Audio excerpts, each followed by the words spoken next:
Namassarvebhyaha.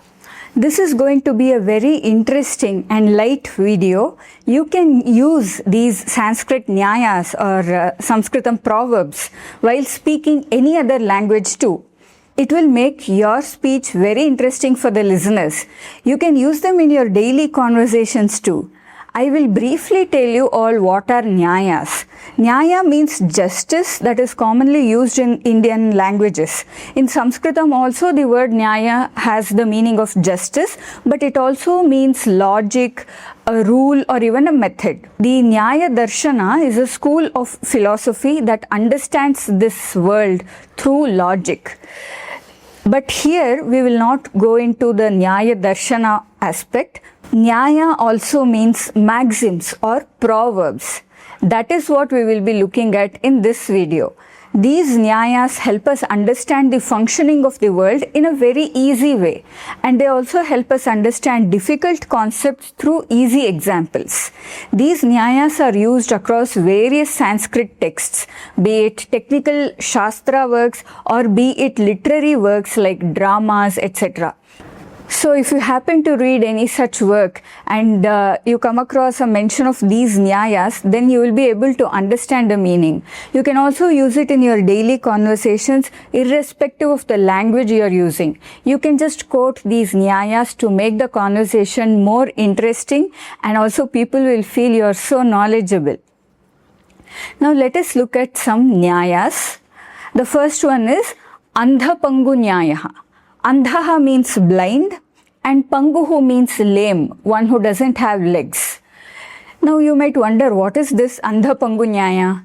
Now just imagine that in a room there is a blind man who wants to go out of the room, but he cannot see, so he doesn't know where to go.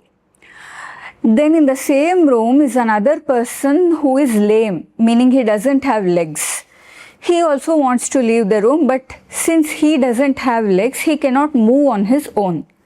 Now these two people, the blind and the lame, team up together.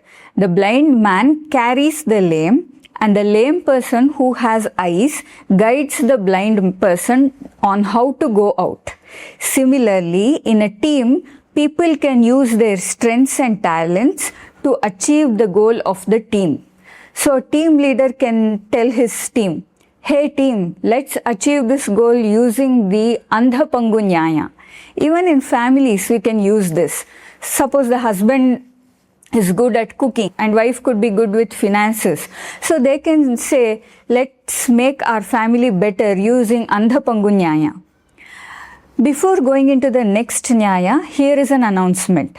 I am starting the next batch of Prarambha, which is a Sanskrit course for adult beginners. Kids above 10 years of age can also join. In this course, I teach spoken Sanskritam and also the grammar from the very basics. The lessons are pre-recorded and you will have lifetime access to them. Plus for 4 months, there will be live classes where you can clarify all your doubts with me and can also practice spoken Sanskritam with the group. Those who are interested, please visit this link prarambha.tattvam.org. The link is also in the description. Now let's look at another Nyaya. Andhadarpana Nyaya. Now you all know that Andhaha means blind. Darpanaha means mirror. Mirror is a useful object. But for a blind person, it is of no use. Similarly, we also buy so many things which we never use. So the next time when your spouse or friend or parent or sibling says they want to buy something, but you know that they will never use it, you can say you buying that thing is Andhadarpana Nyaya. Then they will ask you what is Andhadarpana Nyaya, and you can explain it to them. Then there is Andhagaja Nyaya. Many of you know the story of the blind men who describe the elephant. For those of you who do not know, here is the short and quick version of this story. Some 4 blind men wanted to know how an elephant looks. So when they got an opportunity to touch the elephant, each one touched a different part of the elephant.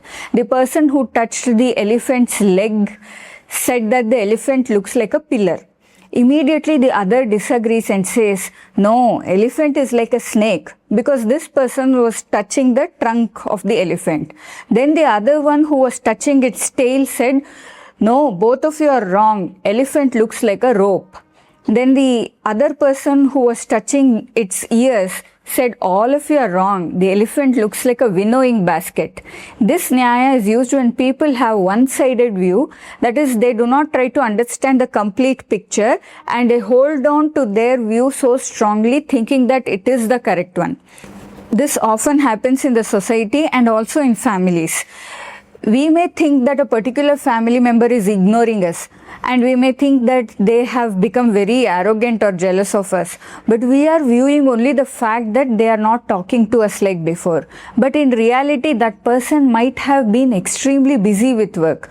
So then you can tell them, sorry, by Andhagaja Nyaya I misunderstood you. Then the next one is Andhagolangula Nyaya. Andha means blind, you already know. Go means cow, but it can also mean bull. That is the cow family. And langula means tail. To understand this Nyaya, there is a story. Once there was a blind man in a village who wanted to go to the town. On the way to the town, he stopped at a barber's shop, and he asked the barber to arrange for a guide who could take him to the town.